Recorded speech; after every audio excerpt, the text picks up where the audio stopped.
நல்ல audio video இருக்கிற ஒரு தியேட்டரில் பார்க்க வேண்டிய ஒரு தியேட்டர் மெட்டீரியல். ஓடிடியில் நீங்கள் என்ன தான் உட்காந்து பார்த்தாலும் இதோட எக்ஸ்பீரியன்ஸ் கொஞ்சம் ஒரு 10% கூட கிடைக்காது. பக்காவான ஒரு தியேட்டர் மெட்டீரியல். தியேட்டரில் மிஸ் பண்ணிடாதீங்க. எக்ஸ்டெண்டட் வீக்கெண்ட் வருது. Highly recommended theatre watch. வணக்கம், பேரன்புடன் உங்கள் விஜயன். இன்னைக்கு நம்ம லூசிஃபர் 2 என்கிற எம்புரான் இந்த திரைப்படத்தை விமர்சனம் தான் பார்க்க போகிறோம். ஒரு மலையாள திரைப்படமாக எடுக்கப்பட்டு இன்னைக்கு பேன் இந்தியா இல்லை பேன் வேர்ல்டாக உலகம் முழுக்க வெளியாகி மலையாள திரையுலகின் பல சாதனைகளை முறியடிச்சுக்கிட்டு படம் ரிலீஸ்க்கு முன்னாடியே ப்ரீ புக்கிங்கில் 50 கோடியை தாண்டி தென்னிந்திய மொழிகள்லையும் ஹிந்திலையும் வெளியாகி சக்கப்போடு போட்டுட்டு இருக்க ஒரு திரைப்படம். முதல்ல டிஸ்க்ளைமர்ஸ்லாம் சொல்லிடுறேன். லூசிஃபர் 2 பார்க்கறதுக்கு முன்னாடி லூசிஃபர் 1 பார்க்கணுமா? ஆனால் கட்டாயம் தேவையில்லை, பட் பார்த்துட்டு போனீங்கன்னா ஈஸியாக கனெக்ட் ஆகும். இரண்டாவது, இந்த படம் மாஸ் ஆக்ஷன் அதிலெல்லாம் ஒரு தெலுங்கு படம் மாதிரியோ அல்லது கேஜிஎஃப் மாதிரியோ இருக்குது. ஆனால் படத்தோட ஃப்ளோ ஒரு மலையாள படம் மாதிரி தான் இருக்குது. 3 மணி நேரம் திரைப்படம். ஸ்லோவாக தான் போகும். லேகு கிடையாது, எங்கேயுமே ட்ராக் இல்லை. ஆனால் படம் மெதுவாக தான் போகும். மாஸ் ஆக்ஷன் சீக்வன்ஸ்லாம் கொஞ்சம் ஃபாஸ்ட்டாக போகும். அதுவுமே ஸ்லோ மோஷன்ஸ்லாம் இருக்குது. லூசிஃபர் 1 விட லூசிஃபர் 2 பெட்டராக இருக்கா அப்படின்னு கம்பேர் பண்ணுறதை விட இது எந்த வகையில் தனித்து இருக்கு அப்படின்னா, ஃபர்ஸ்ட் படத்தோட கதை என்னன்னு பார்த்தலாம். ஜஸ்டின் ராமதாஸ், டோவினோ தாமஸ், அவர் பிகேஆரோட பையன். 5 வருஷம் சிஎம்மாக இருக்காரு. அவர் சிஎம் ஆக்கிட்டு ஸ்டீஃபன் காணா போயிடுறாரு. இந்த 5 வருஷத்தில் அவர் ஒரு கரப்ட் சிஎம் ஆயிடுறாரு. அடுத்து எலெக்ஷன் வரப்போகுது கேரளாவில். அதில் அவர் ஒரு அகில இந்திய சங்கி கட்சியோட கூட்டணி சேர்ந்து கேரளாவில் போட்டியிட போகிறேன், புது கட்சி ஆரம்பிச்சு அப்படின்னு சொல்கிறாரு. அந்த மாதிரி நடந்துருச்சு. ஒருவேளை அவர் ஜெயிச்சிட்டாரு அப்படின்னா மதவாதம் உள்ளே வந்துடும் கேரளாக்குள்ளார.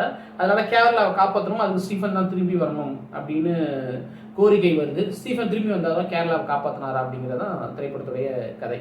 முதல்ல மோகன்லால் ஃபர்ஸ்ட் படத்துலேயே 3 மணி நேரம் ஓடக்கூடிய பார்ட் 1லேயே மோகன்லால் ஒரு 42 நிமிஷம் தான் வருவார். இதில் அதிகபட்சம் ஒரு மணி நேரம் வரான்னு சொல்லலாம், அவ்வளோதான். பட் கதை அவரை சுற்றி தான் நடக்குது. அதனால எங்கேயுமே படம் ஃபுல்லாகவே அவருடைய ப்ரெசன்ஸ் நமக்கு தெரியுது. அவர் ஸ்க்ரீனில் இல்லைனாலுமே மிச்சம் 2 மணி நேரமுமே அவருடைய ப்ரெசன்ஸ் நமக்கு தெரியுது. அப்படி ஒரு ஆளுமைன்னு சொல்லலாம். ஆன் ஸ்க்ரீன் ஆளுமை அப்படின்னு சொல்லலாம். அப்படி ஒரு ப்ரெசன்ஸ் அண்ட் பெர்ஃபார்மன்ஸு, ஆக்ஷன்லாம் அதகலம் பண்ணியிருக்காரு.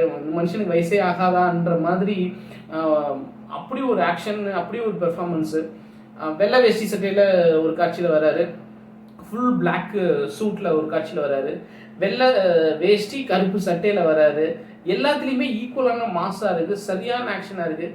இது வரைக்கும் நம்ம பார்த்த கேஜிஎஃப் மாஸ்கோ, புஷ்பா மாஸ்கோ, வேறு பாலையாவோட மாஸ்கோ எந்த வகையிலையும் குறை இல்லாமல் எல்லாத்த விடம் ஒரு படி மேலேயே தான் லாலேட்டனோட மாஸ் இருக்குது. அதில் எந்த சந்தேகமும் கிடையாது. அதுக்கு அடுத்து படத்தோட ஹீரோ அப்படின்னா பிருத்திவிராஜ் தான். அவருடைய டைரக்ஷன் தான். முரளி கோபி சொல்லணும். முரளி கோபி அண்டு பிருத்திவிராஜ். முரளி கோபி தான் கதை, திரைக்கதை, வசனம் எழுதியிருக்காரு. பிருத்திவிராஜ் டைரக்ட் பண்ணியிருக்காரு. அந்த கதை, திரைக்கதை, வசனம் எழுதுன எந்த ஒரு இம்பேக்ட் இருக்கோ அதே இம்பேக்ட் படம் எடுத்ததுலேயும் 2 பேருக்குமே பாராட்டுகள். ஆக்சுவலாக பாராட்டணும்னா 3 பேரை பாராட்டணும், மோகன்லாலையும் சேர்த்து. ஏன்னா இதில் கேரளா அரசியலை அலசி ஆராய்ஞ்சு பிரித்து மேய்ஞ்சிருக்காங்க. கேரளா அரசியல் மட்டும் இல்லை, ஒட்டுமொத்த இந்திய அரசியலையும் ஏகப்பட்ட குறியீடுகள். ஃபஸ்ட்டு எடுத்தோடனே டைட்டில் கார்டு போடும்போதே அந்த டைட்டில் கார்டுக்கு பின்னாடி சில காட்சிகள் ஓடுது. 2002ன்னு காமிக்கிறாங்க. ஊர் பேர் காமிக்கிறாங்க, ஆனால் தெளிவாக நமக்கு தெரியுது கோத்திர ரயில் இருக்கு சம்பவத்தை தான் காமிக்கிறாங்க அப்படின்னு சொல்லி வச்ச மாதிரி. அந்த வில்லனோட பேர் அது படம் முழுக்க வரும். கடைசியாக மோகன்லால் அவரோட வாயால் அவரோட அந்த வில்லனோட முழு பேரை சொல்லும்போது சரியான கனெக்ஷன் தான் அப்படின்னு இருக்கும். அவரோட முழு பேர் என்னங்கிறதையும் இந்த குஜராத்துக்கும் அவருக்கு என்ன சம்மந்தம் நீங்கள் படம் பார்க்கும்போது தெரிஞ்சுக்கோங்க. அதுக்கப்புறம் நம்ம சுராஜ் நடிச்சிருக்காரு. சுராஜ் நம்ம அண்ணாமலையை நினைவுபடுத்துறாரு.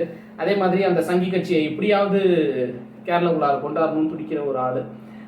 ஸோ அதுக்கப்புறம் மஞ்சு வாரியாராக இருக்கட்டும், இந்திரஜித்தாக இருக்கட்டும், ஃபாசிலாக இருக்கட்டும், ஃபாதரா வராரு ஃபாசில் அவராக இருக்கட்டும், எல்லாருமே அவங்களுடைய ரோலை கனகச்சிதமாக அவ்வளோ அற்புதமாக பண்ணியிருக்காங்க. அதுக்கப்புறம் பிருத்திவிராஜ் அவருமே செகண்ட் ஆஃப் அப்புறம் நிறைய இடங்கள்ல அவர் வராரு. ஃபர்ஸ்ட் பார்ட்டில் வெறும் கிளைமேக்ஸில் மட்டும் தான் வந்தாரு. இதில் செகண்ட் ஹாஃப் முழுக்கவே அங்கங்கே வராரு. ஆக்ஷனை பொறுத்த வரைக்கும் எல்லா ஆக்ஷன் காட்சிகளுமே அதகலமாக இருந்துச்சு. சரியான மாஸ் அண்ட் ஆக்ஷன் சீன்ஸ் எல்லாமே. உதாரணத்துக்கு ஒரு ஃபாரஸ்ட்டுக்குள்ளார நைட்டில் மோகன்லால் மட்டும் நடக்கிற ஃபைட்டு, அதுக்கப்புறம் கிளைமேக்ஸ் அப்போது மோகன்லாலும் பிருத்திவிராஜும் சேர்ந்து பண்ணுற ஃபைட்டு, அதெல்லாம் அட்டகாசமாக இருந்துச்சு. சும்மா படம் ஃபுல்லாகவே கன் இருக்குது, கலாஷ்னிகாவ் மாதிரி கன் ஃபைட் நிறையவே இருக்குது. அதை தாண்டி வெறும் இப்போ வந்து முழுக்க முழுக்க கன்லேயே போயிட்டு இருக்கு. அதனால அது பார்க்கறதுக்கு நமக்கு போர் அடிக்குதுல்ல, அந்த நம்ம ஒரு பஞ்செல்லாம் விட்டு அதெல்லாம் நல்லா இருக்கும். அப்படிங்கும் போது பிருத்திவிராஜும் மோகன்லாலும் சேர்ந்து கிளைமேக்ஸில் பண்ணுற சண்டை காட்சி வந்து அப்படி ஒரு அட்டகாசமாக இருக்குது, சான்ஸே இல்லை. நம்ம கடைசி ஆர்டிஎக்ஸில் உங்களோட கிளைமேக்ஸ் ஃபைட் சீன் உங்களுக்கு ஞாபகம் இருக்கலாம், அதை விட பல மடங்கு பெரிய ஃபைட் சீன். மொத்தத்தில் இந்த திரைப்படம் வந்து ஒரு நல்ல ஆடியோ வீடியோ இருக்கிற ஒரு தியேட்டரில் பார்க்க வேண்டிய ஒரு தியேட்டர் மெட்டீரியல். ஓடிடியில் நீங்கள் என்ன தான் உட்காந்து பார்த்தாலும் இதோட எக்ஸ்பீரியன்ஸ் கொஞ்சம் ஒரு 10% கூட கிடைக்காது. பக்காவான ஒரு தியேட்டர் மெட்டீரியல். தியேட்டரில் மிஸ் பண்ணிடாதீங்க. எக்ஸ்டெண்டட் வீக்கெண்ட் வருது. Highly recommended theatre watch. இந்த மெசேஜ் பிடிச்சிருந்து லைக் பண்ணுங்கள், ஷேர் பண்ணுங்கள், கமெண்ட் பண்ணுங்கள், நம்ம சேனல் சப்ஸ்கிரைப் பண்ணுங்கள். அன்பே பகிர்வோம். நன்றி.